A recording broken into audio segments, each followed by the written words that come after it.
getting into the scene, and even as you started playing with Magic Slim and Muddy Waters and all that stuff, you probably weren't worried about accolades. You were worried about getting better every single time you played the guitar, right? That's right. That's all it was. I ain't never stopped, and I still play, and I still get better. I still learn. I never been the kind of person to say, "Hey, I know how to play now. I can play most anything. I can play anything. I don't need to practice no more." But I play my guitar all the time, and I'm still learning new things that I didn't know on the guitar.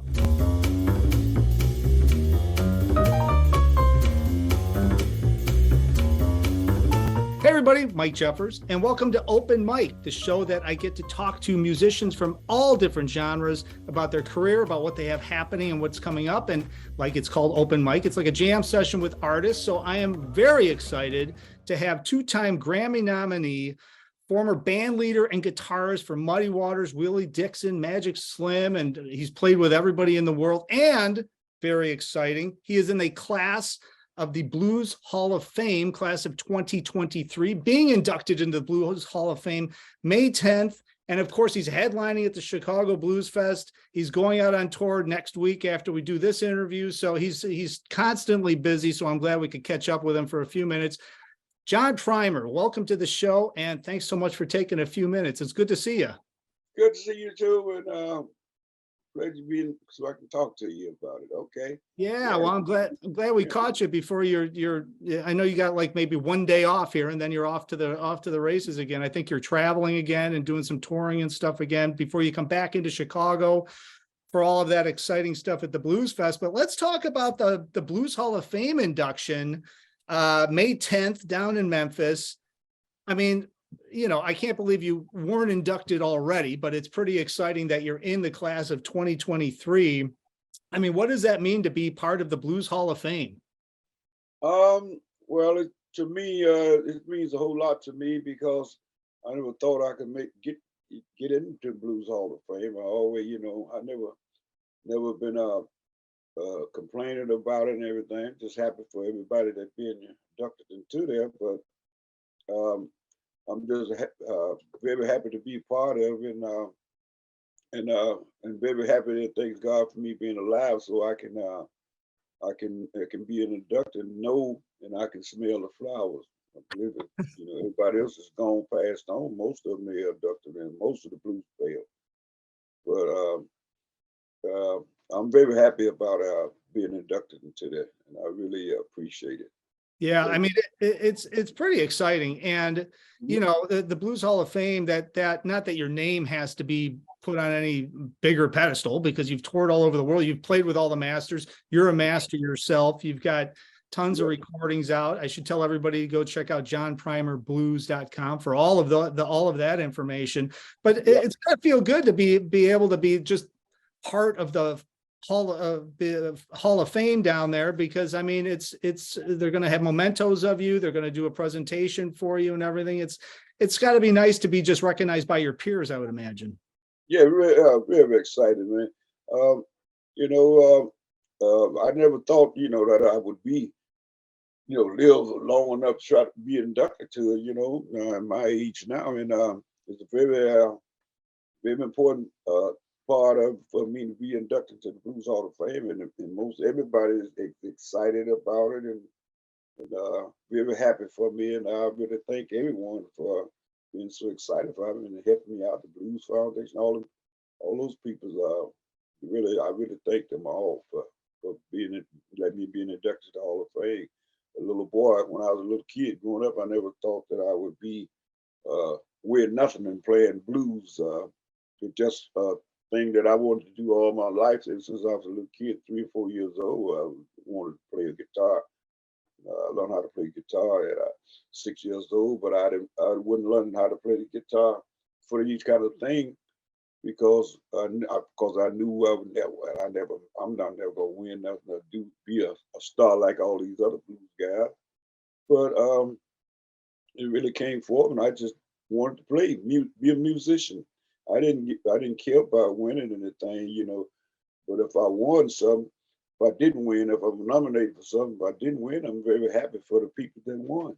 You know, I never doubted and I never complained about why I'm not in it. I never complained about this. A guy told me one time down at the BMA, said, "Hey, don't worry about it, John, but say, don't worry about it. Your day will come. It'll come." Hmm. Yeah. Well, though, it's funny because you bring up coming up, and you came up from Mississippi and you came to Chicago, and I mean, you, like, to your point, you love playing and you love learning and you love getting better. I mean, when you first sat in, I mean, it was like with Magic Slim, or was it with Howlin' Wolf or somebody? You first sat in somewhere, right? And that's when you first, like, kind of like your first sit-in gig. Was it with Magic Slim? Uh, no, no. I had been doing stuff before then. I used to be down at Teresa's house, Teresa Lounge for 7 years, playing in with a lot of musicians come down there. So it was my first time, and I had a band called the Maintainers, and we played a lot of places, small places and parties and things. So I played a lot, around, and so about all that happening, and then my first major stuff was at Teresa, but I met this guy named Pat Russian, playing down on Maxwell Street all the time. I played with him down on Maxwell Street, and his house parties and parties everywhere. So it was a great thing for me. And then after the first major guy that I played with was Junior Wells down at Teresa. Mm. That was my biggest major. Guy that played set in down there, but I did a lot of other stuff. Yeah. Oh, yeah. Yeah. Well, when you're coming up like that, and I'm getting back to the Hall of Fame thing, because you're a musician, you want to continuously get better. So, I mean, really, when you were back then, when you were first starting out, when you're getting into the scene, and even as you started playing with Magic Slim and Muddy Waters and all that stuff, you probably weren't worried about accolades. You were worried about getting better every single Yeah, time you played the guitar, right? that's right. That's all it was. I ain't never stopped, and I still play, and I still get better. I still learn. I never been the kind of person to say, "Hey, I know how to play now. I can play most anything. I can play anything. I don't need to practice no more." But I play my guitar all the time, and I'm still learning new things that I didn't know on the guitar. How do So you how do you I'm just curious, because somebody like you, and I was going to lead to that too, which I'm glad you brought up. I mean, you're an artist, you're a musician, you're an artist. So an artist always wants to get better and better and better at their craft. Even if everybody thinks he's great, it doesn't matter, because they always want to give it. I mean, what now, what do you sit down, what do you like work on as a guitarist of your stature? I mean, what do you sit down and practice? well, I practice on how to pick it and how to get that way that BB King and all these guys played that I learned from, and Albert King, Freddie King, and John Lee Hooker, Muddy Waters, and all those old guys, and the way they pick the guitar.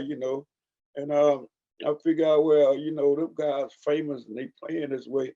Why play so many notes when only a few good ones will do?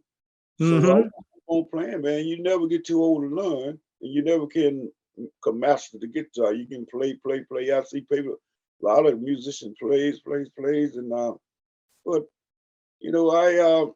I just study learns, and I'm not stuck. I don't get stuck in just one CD and stuff like that, and that's it. A Yeah. lot of one hit back there. All right, and I write set songs every day. I wrote about 6, 7 songs since last week. Yeah, Wow. yeah, I That's write every day. Yeah. that's the thing that is always astonishing to me, playing, talking to musicians like you. I mean, I'm a drummer, and I Mhm. I play, but I can't write music, and I don't even try, because I tried a couple times and it was terrible. But but Mhm. you, I mean, even in part of your career, so you're still writing, huh? You're still getting tons of ideas. Do you think that because you're playing every single day, even if you sit down and you start noodling around and stuff, that that sparks the creativity so that you can start writing more music? I mean, is that kind of what it is? You just got to keep doing it so that you get more ideas each time? Right, you just got to keep doing it. A lot of people they tell me that hey, I can't write. I started, but I can't finish them. I said, well, this is the way I do it. When I think of hear something or hear words, and I make something out of it, I don't stop. Because I got a few songs that I haven't finished. I start and I go back and think of something else. but I been and wrote one or two songs before I do that. But I got a lot of songs I got to finish out. But you can't stop when you started writing a lyric song. But blues is different. Hmm. See, blues ain't it's not hard to write blues songs. You just got to make them rhyme. You know, it's nursery rhyme. You got to make it rhyme with what you're saying at the end of the verses. You know, so it's a rhyming thing. That's blues. See, that's why Hmm. it's so easy to write. And I learned that writing because everything I was learning back in the day, all this Muddy Water and all these 12-bar blues, I learned it that way. And I kind of learned from Willie Dixon, his writing, you know, all them songs started out like writing some of Muddy Water stuff back in the day, write the lyrics down because you can hear a song and you think you're singing the right lyrics and you're not. So I found that out. Yeah. So I write it down and then I learn the words, the lyrics to it, Yeah. where it's supposed to go. Yeah. Well, I'm glad you brought all this up because it's fascinating and you know, I mean, congratulations. So the Blues Hall of Fame induction ceremony is May 10th, but then you come back to Chicago and of course you've got a jam-packed weekend at the Chicago Blues Fest. So exciting news, you're headlining June 9th, right on the Prickster stage, 7:45 to 9 p.m. Everybody can catch John Primer and the Real Deal Blues Band right on the main stage. But then of course, in typical John Primer fashion, you're busy all weekend. So people can then see you on Saturday at the Juke Joint stage, 2 Right. in the afternoon. You and Steve Bell are going to do an acoustic thing, which by the way, folks, if you haven't seen the two of them play just the acoustic thing, the sound sounds like there's 5 people on stage, but they have such chemistry, man. You've got to go check this out because it's going to be really intimate compared to what you see John do on Friday night, June 9th. And then Yeah. I want to make sure I mention while I'm talking about all the sets, Roses, you're playing Roses June 10th, Saturday night. And then Yep. of course you're wrapping off the weekend over at Buddy Guy's Legends on Yep. Sunday night. You're gonna be closing it out. So if you're coming down to the Blues Fest, you get to see John 4 different times, really in 4 different kind of atmospheres, which is going to be fun to see as well. But let's wrap back around real fast because I want to talk about Steve Bell for a second, because you guys did some acoustic stuff when I had you at Epiphany a couple of times, which was unbelievable. And the two of you have such chemistry. How long have you been playing with Steve? And, you know, I mean, just being able to bounce back and forth. Steve plays harmonica, you play guitar and you're singing, but it sounds like there's 5 guys on the stage. Yeah, you know, we've been playing together for at least 30 years. Because I've known him since he was a little kid, you know, about 6 years old stuff. Yeah. So we've been playing together for a long time, and he been in my band, and a lot of people didn't want, you know, they didn't mess with him and playing with him, give him a break, give him a chance to play harmonica. So I'm the only one. I'm just like a father to him, you know, and he been with me a long time. He was with me about 6, 7 years, and then he left and went down to Cosco, Mississippi, and raised his family. He got a family now. He's dad, granddad, and everything. Oh. And he stayed away for 11 years, and he came back. 1982, I believe it was 92. 1992, he came back. So, and he don't play with anyone else. He just started playing with a band at 50 Yard Lounge Club every Tuesday night with a band there. So he just started doing that, but he put everything else aside. But we got gigs, he's gonna be there, man. He's a great harmonica player. He's one of the best young harmonica players in Chicago now. You know, there's not very many of them here, and it's, you know, only 2 that I can recall that really is people known well, and that's Billy Branch and Steve. Yeah. Yeah. Yeah. Well, and you guys have such great chemistry. You guys play off of each other, and you know, and then you play like a bass drum kick and stuff like that along with your guitar, which sounds like I don't know how you do all that at one time, but it's plus you're remembering your singing and everything else. So I can't even imagine how you're doing that. But so you're going to be doing that at the Juke Joint at 2:30 on Saturday, and then you're at Rose's Lounge, which is a staple blues place in Chicago, which you've played at a ton of times, along with Legends. Just briefly talk about Roses, because Tony's been a huge supporter, obviously, at the Blues Fest. He's running a big stage this year, which is going to be exciting. But Tony, the owner of Roses, he's been a real supporter of blues for, I think, over 30 years now. Yeah. And you play there a lot. So talk a little bit about that vibe, because I think a lot of people know Buddy Guy's Legends, but maybe haven't been to Roses. Yeah, I've been to Roses, but that's a place. It's a juke joint, I call it. But Roses Lounge is real famous. It's real. Everybody plays there. And Tony and I, we go way back in the day when he first came to Chicago. He met Junior Wells over in Pistola, Italy. That's where his home. And Junior gave me the address, and I was playing down there with Sammy Longhorn and Ernest Johnson and Nate Applewhite on the tour. So I was playing down there, that thing. Yeah, and Tony and I were. So he came down to Teresa, and Tony, he sat in and played down there. He plays drums, right? Yeah, he plays drums. That's right. So he became the house band down there for a while. So they had to go back to Mama Rosa, but him and I go way back, and then he really, I look up to him for keeping the blues alive at that club at Rosa Lounge, because he helped all the musicians out down. Most all the clubs are gone, but his club is still kicking, and he does a lot for the musician. He give them all the chance every night, six nights a week, except Sunday. They close on Sunday. Yeah. But every other night is open, and he really doing a great job. He do live stream and all that for me and everybody else.